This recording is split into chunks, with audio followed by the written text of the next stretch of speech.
My name is Keith Stroyan. Put my collaborator Mark Nod's name on here too. I've been using Mathematica since 1989, and I'm still a real fan of it. I wish I could keep up better, but that's what I'm here partly is to learn things. So what I'm going to do first is I'm going to kind of rip through some of the things I've done with Mathematica over the years, and then come back up and maybe do a little bit of details. I build this of teaching and research because a few years ago, but it's mostly going to be about the teaching things. But a few years ago, Mark Norot and I were duck hunting, and there weren't any ducks. And he got telling me about his frustration trying to convince his friends in vision science that a certain mechanism was part of depth from motion. And with a little mathematics and some more experiments, we were able to sort of establish this, and it's since been shown neurophysiologically, and there's a lot more exciting stuff going on about it. So let me just kind of rip through what's the outline. I taught Calc 1 and 2 for, well, more than 10 years. I was put in calculus reform school along with Deborah and some other people. And those classes were about 100 students and with some TAs. I taught multivariable calculus. I guess I should sort of plug what I did about this. I wrote some books about it and software that goes with it, and that's a list. And of course, you can get this talk on the conference materials. I had to squish it to 75%, and so some of the fonts don't look too good on there, but you can look it up. I taught multivariable calculus to some small sections for a while, and then around 2002, we revised the engineering curriculum at Iowa and moved multivariable topics sooner in the curriculum because chemical engineers need partial derivatives when they study thermodynamics before their 5th semester. And that's the way math departments think you should teach it, is teach them partial derivatives after they've used it in physics and chemistry. And we thought maybe teaching it in the math concurrent with physics and before thermal was a good idea.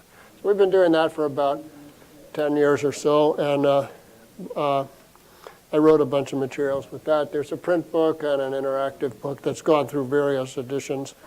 I had a web Mathematica site for a while, but I think CDF renders that uninteresting, and we've given up on it. And I'm in the process of bringing out a sort of new edition, expanded edition of this.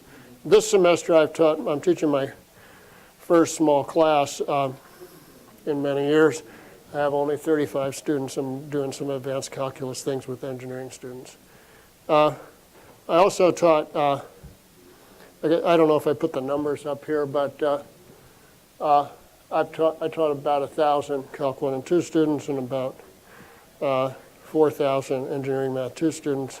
But what's really also important is over these last 20 years, I've run summer workshops to try to get my TAs prepared to teach the course with me and give them some exposure of how to teach with the various versions of Mathematica. Okay, I also wrote a thing called Calculus Whiz that's now out of print. And I wrote that because one of my colleagues said, well, all you do with computers is have students press buttons. And I said, well, I can do that. So I wrote software that solves all the template examples in all the regular calculus books. But it didn't sell as well as I'd hoped, or become as controversial as I'd hoped. But I did have an undergraduate student solve all the examples in Stewart's book in 2 weeks. Well, she was a pretty smart math student, but she used the software to do it. It was just to see if we'd covered everything. And all this stuff is, a lot of this stuff is available on my website, and you can just Google my name. I'm a legend in my own mind. Okay, I'm on the web because I have so many students. Let me tell you briefly about the depth from motion.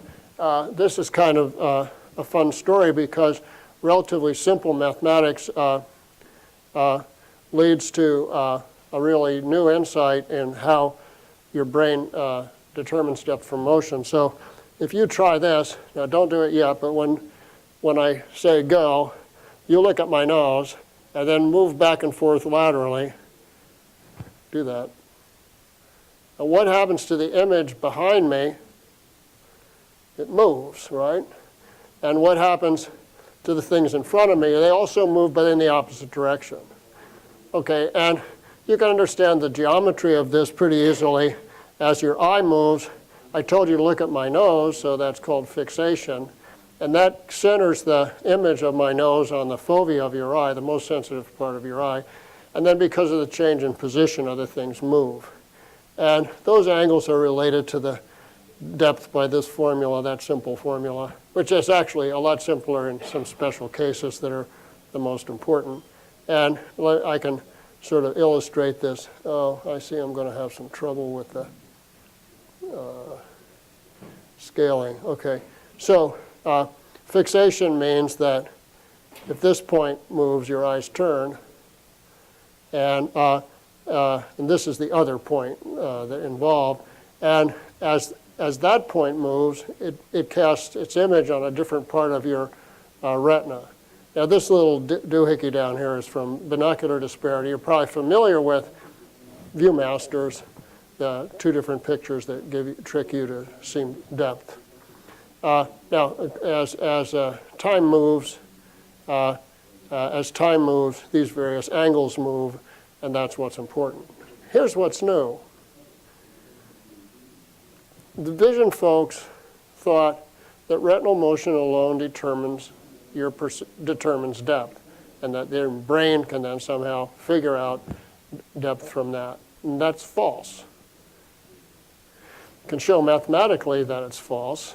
And what's interesting is that I told you to look at my nose, and when you move, you're turning your eye to maintain, if you followed instructions. Both of those signals are involved in depth perception. This is now established neurologically as well as in psychophysical experiments. And that's kind of an interesting fact. The math can play a kind of helpful role in vision science in that it can show what's not possible. It can suggest what might be possible, but then you have to do experiments. And of course, if you do these things more generally, life can be more exciting. So this is an eye with a flat contact lens looking at a multicolored cube. And as it moves through space, actually these pictures are too squished on my nice big laptop. You could see it better. But these are the images that would be entering your eye. And somehow from those images, you're supposed to see a cube in space. Well, so there's some fairly interesting math to sort of figure out. These various pictures and a whole bunch of demos on the Wolfram demo site were to sort of help communicate some of the mathematical ideas with the vision science folks. Now, it's been pretty exciting or stressful for me to try to learn modern vision science at my advanced age. They use big, long words. I call them $5 words like proprioceptive. Does anybody know what that is? Well, anyway, I learned that one. It means something about a sense of yourself. Anyway, they use a lot of those big words, and my collaborator says all that math are those squiggles. So there's a big communication gap there, and we've worked pretty hard to try to understand each other, and he's a pretty forceful guy, so sometimes that got exciting too. But this has progressed and continues, and because it seems to really be helping to design these experiments and stuff.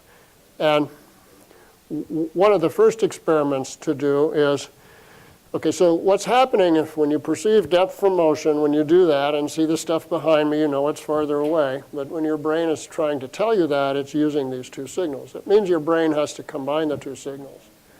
And the first experiment that we wanted to do to kind of verify this whole theory was to measure how long it took the brain to combine these signals. Because if it takes too long, using calculus to model it doesn't make sense. Instantaneous derivatives, in the real world, if it's a matter of microseconds, that's instantaneous enough. But if the brain is taking too long to combine the signals, then modeling everything by derivatives, and that was the formula that I showed you way a while ago, was the derivative of the rates of these two angles. The ratio of those time derivatives is what's important.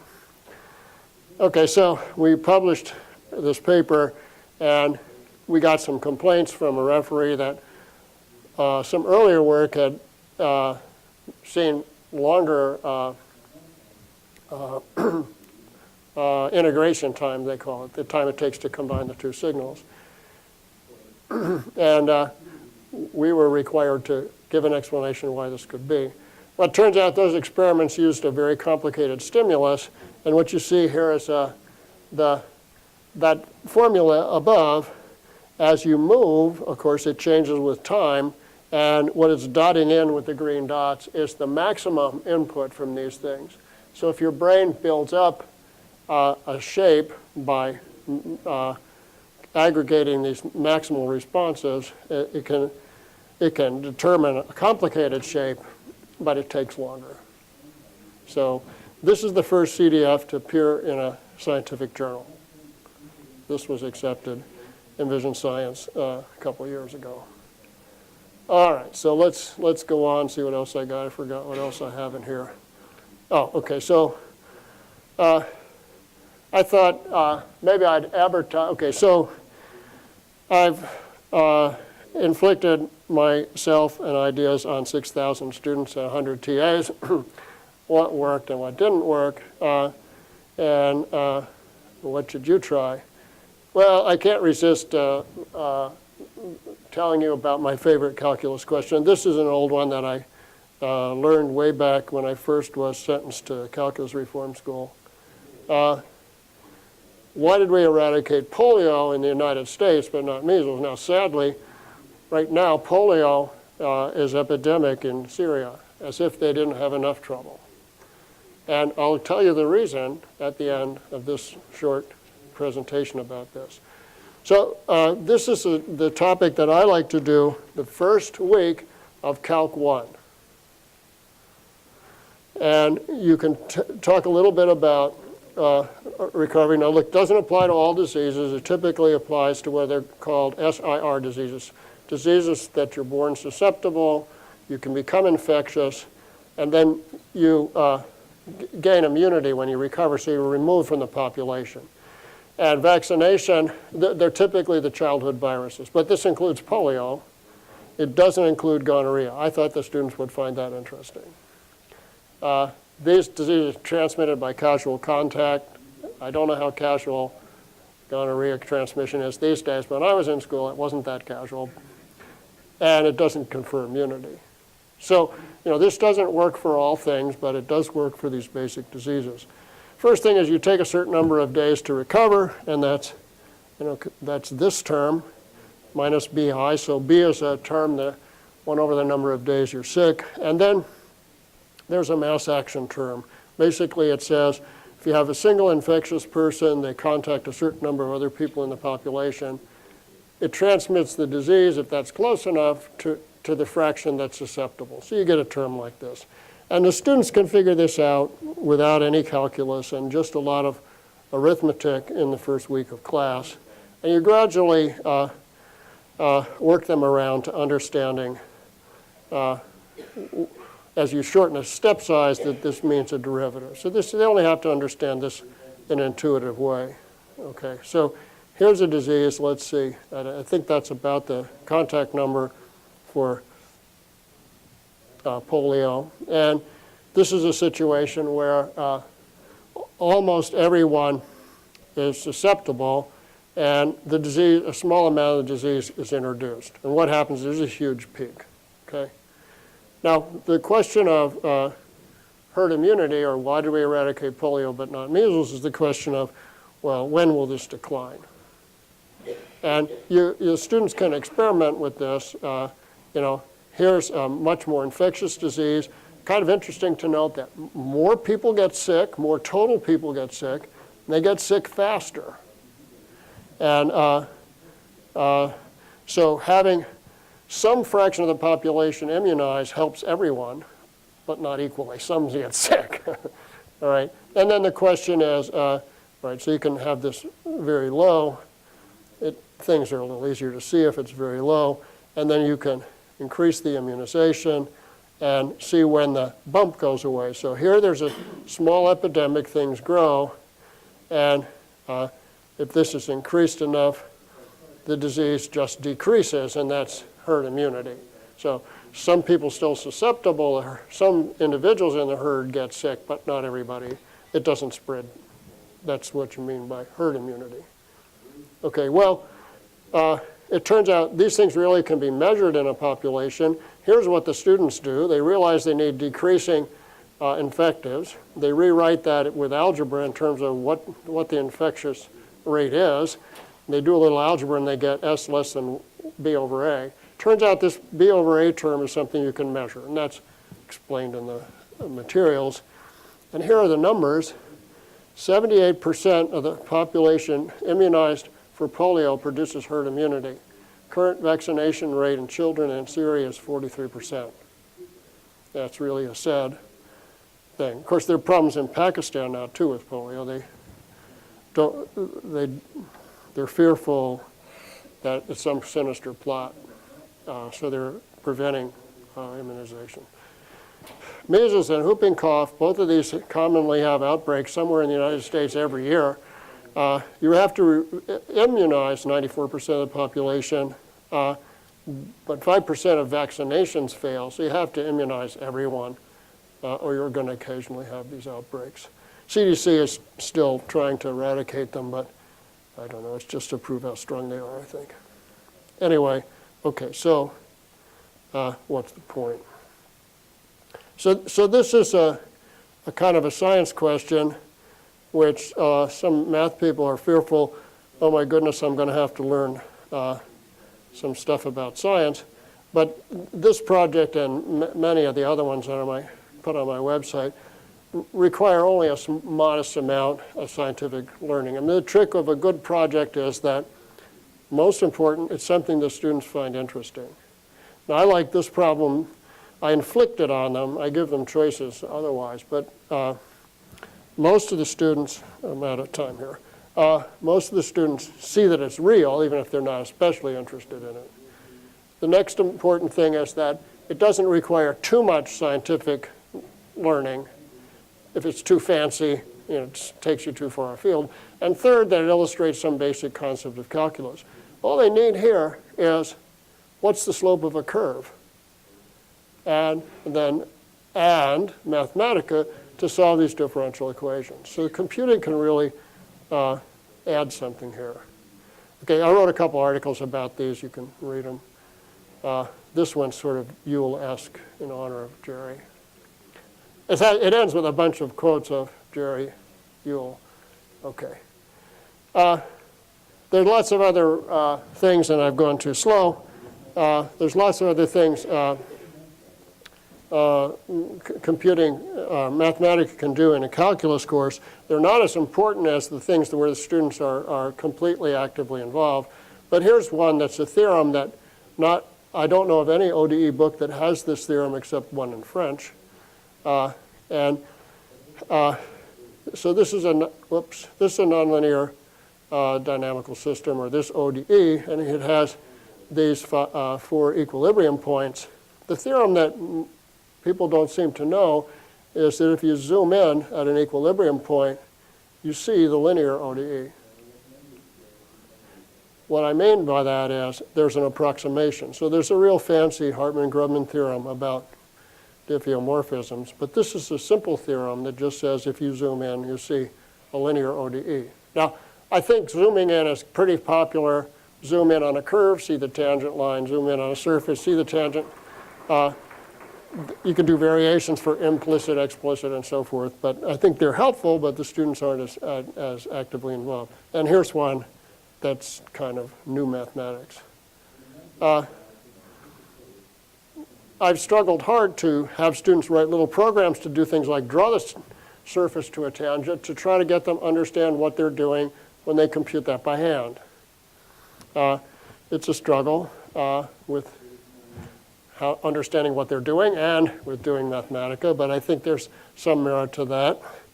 There's also a great deal of merit, I think, in using Mathematica. Whoops, how do I get out of here? Getting Mathematica just to get the right answer. Actually, you can encounter a secant cubed as a moment of inertia problem in an engineering course, and nobody remembers how to integrate that a year later, even unless you've taught it 100 times, maybe. And of course, it's real easy to do it. You simply press enter and get the answer. Now, even this integral, which my Engineering Math 5 students just encountered, involves a lot of tricks. It involves a logarithm, it involves change of variables, it involves integration by parts. Hard for them to remember all that if the main thing you're trying to teach them is what this is good for. So I think there's a certain advantage to just using the computer to sort of cut down some of the technical issues. And let's see, I'm having trouble getting to, where is it? Sorry.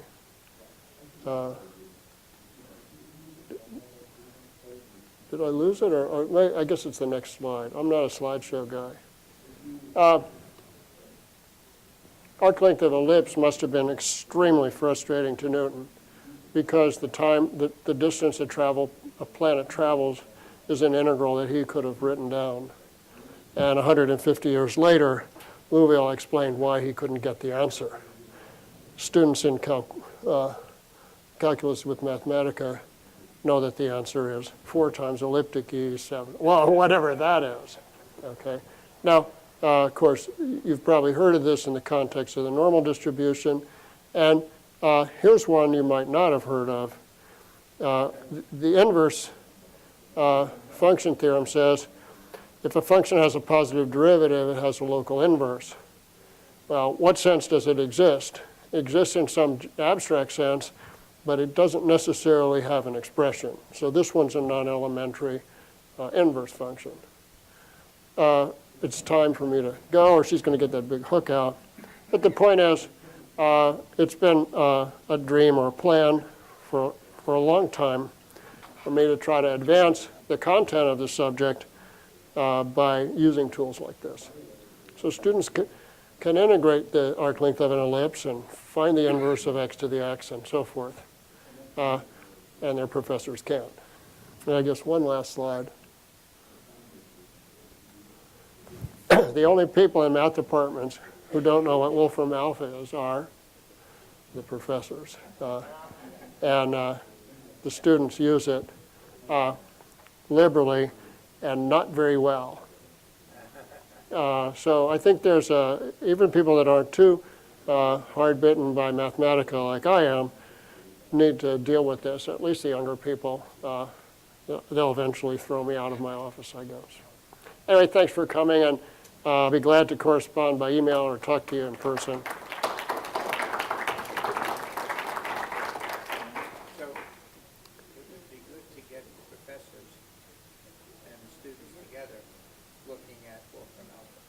Yeah, if you could get the professors to look.